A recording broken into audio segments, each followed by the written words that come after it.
ಇನ್ನು ಜಾತಿ ಜನಗಣತಿ ವರದಿ ಜಾರಿ ಮಾಡೋದಕ್ಕೆ ಪರ ವಿರೋಧ ಚರ್ಚೆ ಆಗ್ತಾ ಇರುವಂತಹ ಹಿನ್ನೆಲೆ ಈ ವಿಚಾರದಲ್ಲಿ ನಾನು ಮಧ್ಯಸ್ಥಿಕೆಯನ್ನ ವಹಿಸೋದಿಲ್ಲ ಅಂತ ಮಲ್ಲಿಕಾರ್ಜುನ ಖರ್ಗೆ ಮಾತನಾಡಿದ್ದಾರೆ.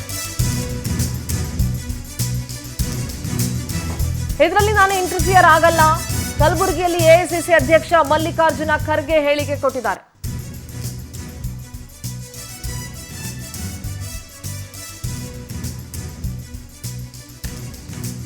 ಕರ್ನಾಟಕ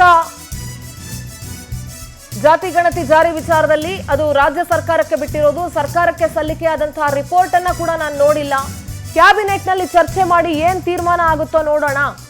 ಈ ವಿಚಾರದಲ್ಲಿ ನಾನು ಎಂಟ್ರಿ ಆಗೋದಿಲ್ಲ ಅಂತ ಮಲ್ಲಿಕಾರ್ಜುನ ಖರ್ಗೆ ಕಲಬುರಗಿಯಲ್ಲಿ ಮಾತನಾಡಿದ್ದಾರೆ.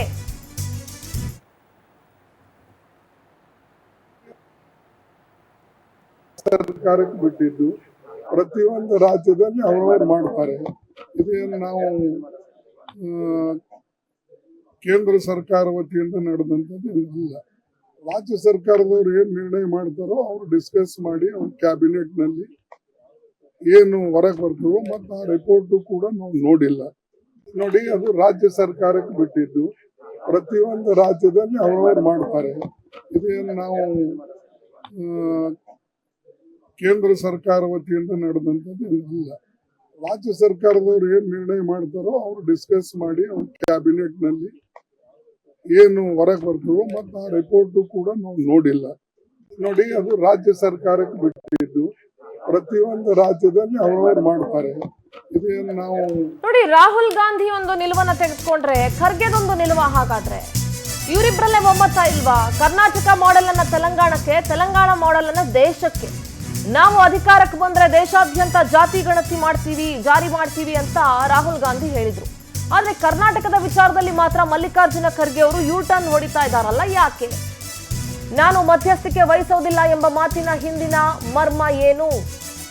ಮಧ್ಯಸ್ಥಿಕೆ ವಹಿಸೋದಿಲ್ಲ ಅನ್ನುವಂತಹ ಮಾತಿನ ಹಿಂದಿನ ಮರ್ಮ ಏನು? ರಾಹುಲ್ ಗಾಂಧಿಗಿರುವಂತಹ ಇಂಟ್ರೆಸ್ಟು ಮಲ್ಲಿಕಾರ್ಜುನ ಖರ್ಗೆ ಅವ್ರಿಗಿಲ್ವಾ? ರಾಜ್ಯ ಸರ್ಕಾರಕ್ಕೆ ಬಿಟ್ಟಿದ್ದು ಅಂತ ಎಐಸಿಸಿ ಅಧ್ಯಕ್ಷರು ಹೇಳಿದಾರಲ್ಲ. ಹಾಗಾದ್ರೆ ಈ ವಿಚಾರದಲ್ಲಿ ರಾಹುಲ್ ಗಾಂಧಿದು ಒಂದು ನಿಲುವು, ಮಲ್ಲಿಕಾರ್ಜುನ ಖರ್ಗೆ ಅವ್ರದ್ದೊಂದು ನಿಲುವ. ಹಾಗಾದ್ರೆ ನಮ್ಮ ಪೊಲಿಟಿಕಲ್ ಕರೆಸ್ಪಾಂಡೆಂಟ್ ರೂಪೇಶ್ ನೇರ ಸಂಪರ್ಕದಲ್ಲಿ ಜಾಯ್ನ್ ಆಗ್ತಾ ಇದ್ದಾರೆ. Good morning Rupesh. ಜಾತಿ ಜನಗಣತಿ ಜ್ವಾಲೆ ರಾಜ್ಯದಲ್ಲಿ ಯಾವ ರೀತಿ ಇದೆ, ರಾಜಕೀಯದಲ್ಲಿ ಏನೆಲ್ಲ ಸಂಚಲನಕ್ಕೆ ಕಾರಣ ಆಗ್ತಾ ಇದೆ ಅನ್ನೋದನ್ನ ಗಮನಿಸ್ತಾ ಇದ್ದೀವಿ. ಇವತ್ತು ನಡೆಯುವಂತಹ ವಿಶೇಷ ಸಚಿವ ಸಂಪುಟ ಸಭೆಯತ್ತ ಎಲ್ಲರ ಚಿತ್ತ ಇದೆ. ಏನಾಗಬಹುದು, ಏನಿರಬಹುದು ಮುಖ್ಯಮಂತ್ರಿಗಳ ನಿಲುವು ಅನ್ನೋದ್ರ ಬಗ್ಗೆ ಸಾಕಷ್ಟು ಕುತೂಹಲ ಇದೆ. ಇದೆಲ್ಲದರ ಮಧ್ಯೆ ಈಗ ಮಲ್ಲಿಕಾರ್ಜುನ ಖರ್ಗೆ ಅವರ ಸ್ಟೇಟ್ಮೆಂಟು, ನಾನು ಈ ವಿಚಾರದಲ್ಲಿ ಇಂಟರ್ಫಿಯರ್ ಆಗೋದಿಲ್ಲ, ಅದು ರಾಜ್ಯ ಸರ್ಕಾರಕ್ಕೆ ಬಿಟ್ಟಿದ್ದು, ನೋಡೋಣ ಸಂಪುಟದಲ್ಲಿ ಏನ್ ಡಿಸೈಡ್ ಮಾಡ್ತಾರೆ, ನಾನು ಇಂಟರ್ಫಿಯರ್ ಆಗಲ್ಲ ಅಂತ ಇರೋದು. ಹಾಗಾದ್ರೆ ಕರ್ನಾಟಕದ ವಿಚಾರದಲ್ಲಿ ಮಾತ್ರ ಯಾಕೆ ಮಲ್ಲಿಕಾರ್ಜುನ ಖರ್ಗೆ ಅವರು ಯೂ ಟರ್ನ್ ಹೊಡಿತಾ ಇದ್ದಾರೆ, ಒಂಥರ ಜಾರ್ಕೊಳ್ಳೋ ರೀತಿ ಮಾತನಾಡ್ತಿದ್ದಾರೆ ಅಂತ ಪ್ರಶ್ನೆ ಬರುತ್ತೆ. ಏನ್ ಹೇಳ್ತೀರಿ ಓವರ್ ಆಲ್ ಆಗಿ? How do you analyse it Rupesh? Good morning Sindhura. ರಾಜ್ಯ ರಾಜಕಾರಣದಲ್ಲಿ ಜಾತಿ ಗಣತಿ ವರದಿ ಸಾಕಷ್ಟು ಸಂಚಲನ ಉಂಟು ಮಾಡ್ತಾ ಇದೆ. ಇದರ ಜಾರಿ ಸಂಬಂಧಪಟ್ಟಂತ ಹೈಕಮಾಂಡ್ ಯಾವತ್ತೂ ಕೂಡ ಒಂದು ಪಾಲಿಸಿ ಮಾಡಬೇಕಾದ್ರೆ ರಾಜ್ಯ ಸರ್ಕಾರದ ಪಾಲಿಸಿಗಳು ಹೈಕಮಾಂಡ್ ನಿಲುವಿಗೆ ಬದ್ಧವಾಗಿರುತ್ತೆ. ಅದೇ ರೀತಿ ಹೈಕಮಾಂಡ್ ಯಾವ ರೀತಿ ಯೋಚನೆ ಮಾಡ್ತಿರುತ್ತೋ ಅದಕ್ಕೆ ಸಪೋರ್ಟಿವ್ ಆಗಿರತಕ್ಕಂಥ ನಿರ್ಧಾರಗಳೆಲ್ಲವೂ ಕೂಡ ಆಯಾ ರಾಜ್ಯಗಳಲ್ಲಿ ತೆಗೆದುಕೊಳ್ಳಲಾಗ್ತಾ ಇರುತ್ತೆ. ರಾಹುಲ್ ಗಾಂಧಿ ಅವರು ಹಿಂದೆನೇ ಚುನಾವಣೆಯಲ್ಲಿ ಘೋಷಣೆ ಮಾಡಿದ್ರು, ಯಾಕಂತ ಹೇಳಿ ಜಾತಿ ಗಣತಿಯನ್ನು ಜಾರಿ ಮಾಡ್ತೇವೆ ಅಂತ ಹೇಳಿ. ಅದಾದ ಬಳಿಕವಾಗಿ ರಾಜ್ಯದಲ್ಲಿ ಜಾತಿ ಸಮೀಕ್ಷೆ ಆದ್ರೂ ಕೂಡ ಅದನ್ನು ಸ್ವೀಕರಿಸಬೇಕು ಬೇಡೋ ಚರ್ಚೆಗಳಿತ್ತು. ಸಿದ್ದರಾಮಯ್ಯ ಅದನ್ನು ತೆಗೆದುಕೊಂಡ್ರೆ ಹೇಗೆ ರಾಜಕೀಯ ವಿರೋಧವನ್ನು ಎದುರಿಸುವುದು ಅಂತೇಳಿ ಚಿಂತನೆಗಳು ಸಾಕಷ್ಟು ಇತ್ತು. ಅದಾದ ಬಳಿಕವಾಗಿ ಇಲ್ಲಿ ಇದಕ್ಕೆ ಸಂಬಂಧಪಟ್ಟಂತೆ ಜಾತಿ ಗಣತಿ ವರದಿ ಸಂಬಂಧಪಟ್ಟಂತೆ ಇದೀಗ ಮಲ್ಲಿಕಾರ್ಜುನ ಖರ್ಗೆ ಅವರ ಹೇಳಿಕೆಗಳು ಸಾಕಷ್ಟು ಗೊಂದಲವನ್ನು ಮೂಡಿಸ್ತಾ ಇದೆ. ಕಾರಣ ಎಷ್ಟೇ, ಜಾತಿ ಗಣತಿ ಸಂಬಂಧಪಟ್ಟಂತೆ ಮಧ್ಯಸ್ಥಿಕೆಯನ್ನು ವಹಿಸೋದಿಲ್ಲ ಅಂತ ಹೇಳಿದ್ದಾರೆ. ಹೀಗಾಗಿ ಎಐಸಿಸಿ ಅಧ್ಯಕ್ಷರು ಈ ಒಂದು ಮಧ್ಯಸ್ಥಿಕೆ ವಹಿಸಿಲ್ಲ ಅಂತ ಹೇಳಿದ್ರೆ, ಅಥವಾ ಜಾತಿ ಗಣತಿ ವರದಿ ಸಂಬಂಧಪಟ್ಟ ಹಾಗೆ ತಮ್ಮ ನಿಲುವನ್ನು ಹೇಳಿಲ್ಲ ಅಂತ ಹೇಳಿದ್ರೆ ರಾಜ್ಯ ಸರ್ಕಾರಕ್ಕೂ ಕೂಡ ಕಷ್ಟ ಆಗುತ್ತೆ. ಕಾರಣ ಇಷ್ಟೇ, ಜಾತಿ ಗಣತಿ ಸಂಬಂಧಪಟ್ಟಂತೆ ಇಲ್ಲಿ ಪ್ರಬಲವಾಗಿರ್ತಕ್ಕಂಥ ವಿರೋಧಗಳು ಬರ್ತಾ ಇದೆ. ಈ ಸಂದರ್ಭದಲ್ಲಿ ಸಾಮಾಜಿಕ ನ್ಯಾಯದ ಬಗ್ಗೆನೂ ಕೂಡ ಮಾತಾಡಬಹುದಿತ್ತಲ್ಲ ಅಂತ ಚರ್ಚೆಗಳು ನಿಜಕ್ಕೂ ಕೂಡ ಬರ್ತಾ ಇದೆ. ಯಾಕಂತ ಹೇಳಿದ್ರೆ ರಾಹುಲ್ ಗಾಂಧಿ ಅವರು ಪದೇ ಪದೇ ಹೇಳ್ತಾ ಇದ್ದಾರೆ, ರಾಜ್ಯ ಸರ್ಕಾರದಲ್ಲಿ ರಾಜ್ಯದಲ್ಲಿ ಜಾರಿ ಮಾಡ್ತೇವೆ, ಅದೇ ರೀತಿ ಕೇಂದ್ರದಲ್ಲೂ ಕೂಡ ನಾವು ಅಧಿಕಾರಕ್ಕೆ ಬಂದ್ರೆ ಜಾತಿ ಗಣತಿಯನ್ನು ಜಾರಿ ಮಾಡ್ತೇವೆ ಅಂತ ಹೇಳ್ತಾ ಇದ್ದಾರೆ. ಹೀಗಾಗಿ ಜಾತಿ ಗಣತಿ ವರದಿ ಸಂಬಂಧಪಟ್ಟಂತೆ ಎಐಸಿಸಿ ಅಧ್ಯಕ್ಷರು ಅದೇ ರೀತಿ ರಾಹುಲ್ ಗಾಂಧಿ ನಡುವೆ ಗೊಂದಲ ಇದೆ ಅಂತ ಪ್ರಶ್ನೆಗಳು ಸಹಜವಾಗಿ ಬರ್ತಾ ಇದೆ. ಹೀಗಾಗಿ ಇವತ್ತಿನ ಕ್ಯಾಬಿನೆಟ್ ಇದೆ. ಕ್ಯಾಬಿನೆಟ್ ಅಲ್ಲಿ ಸಿಎಂ ಸಿದ್ದರಾಮಯ್ಯನವರು ಯಾವ ರೀತಿ ನಿರ್ಧಾರ ತೆಗೆದುಕೊಳ್ಬಹುದು ಅಂತ ಕುತೂಹಲಗಳು ಎಲ್ಲರಿಗೂ ಕೂಡ ಇರುತ್ತೆ. ಯಾಕಂತ ಹೇಳಿದ್ರೆ ಎಐಸಿಸಿ ಅಧ್ಯಕ್ಷರು ಸಪೋರ್ಟಿವ್ ಆಗಿ ಮಾತಾಡಿದ್ರೆ ಅಥವಾ ಅಥವಾ ಇಲ್ಲಪ್ಪ ಸಾಮಾಜಿಕ ನ್ಯಾಯದ ಪರವಾಗಿದೆ, ಕಾಂಗ್ರೆಸ್ ಸಾಮಾಜಿಕ ನ್ಯಾಯವನ್ನು ಎಲ್ಲರಿಗೂ ಕೂಡ ಕೊಡುತ್ತೆ, ಕೇವಲ ದಲಿತರಿಗೆ ಮಾತ್ರ ಅಲ್ಲ, ಅಹಿಂದಕ್ಕೆ ಮಾತ್ರ ಅಲ್ಲ, ಒಕ್ಕಲಿಗ ಲಿಂಗಾಯತ್ ಸೇರಿ ಎಲ್ಲರಿಗೂ ಕೂಡ ಸಾಮಾಜಿಕ ನ್ಯಾಯವನ್ನು ಕೊಡುವಂತ ಪ್ರಯತ್ನ ಮಾಡುತ್ತೆ ಅಂತ ಹೇಳಿದ್ರೆ ಸಿಎಂ ಸಿದ್ದರಾಮಯ್ಯ ಮತ್ತಷ್ಟು ಬಲ ಬರ್ತಾ ಇತ್ತು. ಆದ್ರೆ ರಾಹುಲ್ ಗಾಂಧಿ ನಿಲುವುಗಳು, ಮಲ್ಲಿಕಾರ್ಜುನ್ ನಿಲುವುಗಳು ಭಿನ್ನವಾಗಿರುವಂತ ಕಾರಣ ಮತ್ತಷ್ಟು ಗೊಂದಲ ಸಿಎಂ ಸಿದ್ದರಾಮಯ್ಯನವರಿಗೆ ಹಚ್ಚುತ್ತೆ ಅಂತ ಹೇಳಲಾಗ್ತಾ ಇದೆ. ರಾಹುಲ್ ಗಾಂಧಿ ಅವರು ಎಸಿಸಿ ಅಧಿವೇಶನಕ್ಕೆ ಹೋದಾಗಲೂ ಕೂಡ ಸಿದ್ದರಾಮಯ್ಯ ಬಳಿ ಹೇಳಿದ್ರು ಜಾತಿಗಣತಿ ಸಂಬಂಧಪಟ್ಟಂತೆ ಒಂದು ತರವಾಗಿರ್ತಕ್ಕ ನಿರ್ಧಾರ ತೆಗೆದುಕೊಳ್ಳಿ ಅಂತೇಳಿ. ಇದೇ ಕಾರಣದಿಂದ ಸಿಎಂ ಸಿದ್ದರಾಮಯ್ಯನವರು ಜಾತಿಗಣತಿ ವರದಿಯನ್ನ ಬಹಿರಂಗಗೊಳಿಸಿ ಚರ್ಚೆಗೆ ಆಹ್ವಾನಿಸಿದ್ದಾರೆ.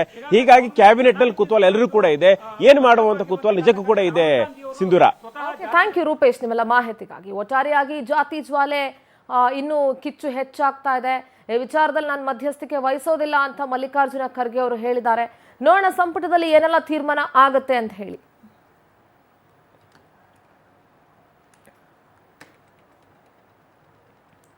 ನೋಡಿ, ಇವತ್ತು ಸಚಿವ ಸಂಪುಟ ಸಭೆ ನಡೆಯುತ್ತೆ, ವಿಶೇಷ ಸಂಪುಟ ಸಭೆ ನಡೆಯುತ್ತೆ. ಇವತ್ತು ಸಂಜೆ 4 ಗಂಟೆಗೆ ನಡೆಯುವಂಥ ಸಂಪುಟದ ಮೇಲೆ ಎಲ್ಲರ ಚಿತ್ತ ಇದೆ.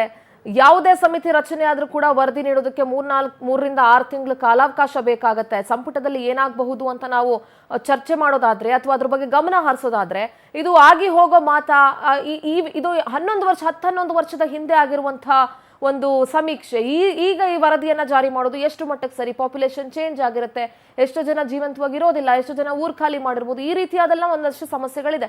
ಮತ್ತೆ ಬಹುತೇಕ ಕಡೆಗಳಲ್ಲಿ ಒಂದು ಮಾತು ಕೇಳಿ ಬರ್ತಾ ಇರೋದ್ರಿಂದ ನಮ್ಮನೆಗೆ ಬಂದಿಲ್ಲ, ಯಾವಾಗ ಬಂದ್ರು ಯಾವಾಗ ಮಾಡಿದ್ರು ಅಂತ ಗೊತ್ತಿಲ್ಲ. ಒಂದು ಏರಿಯಾದಲ್ಲಿ ಒಂದು ಬೀದಿಗೆ ಹೋಗ್ಬಿಟ್ಟು ಇನ್ನು 10 ಬೀದಿಯನ್ನ ಬ್ಯಾಲೆನ್ಸ್ ಉಳಿಸಿದ್ದಾರೆ. ಸೊ ಯಾವ ರೀತಿ ಇದರ ಸಮೀಕ್ಷೆ ನಡೆಸಿದ್ದಾರೆ ಅನ್ನೋದು ಇಲ್ಲಿ ಬಹಳ ಪ್ರಶ್ನಾರ್ಥಕ ಆಗಿದೆ. ಹಾಗಾಗಿ ಇದಕ್ಕೆ ಸಿದ್ದರಾಮಯ್ಯನವರು ಇವತ್ತು ಯಾವ ನಿಲುವನ್ನ ತೆಗೆದುಕೊಳ್ತಾರೆ?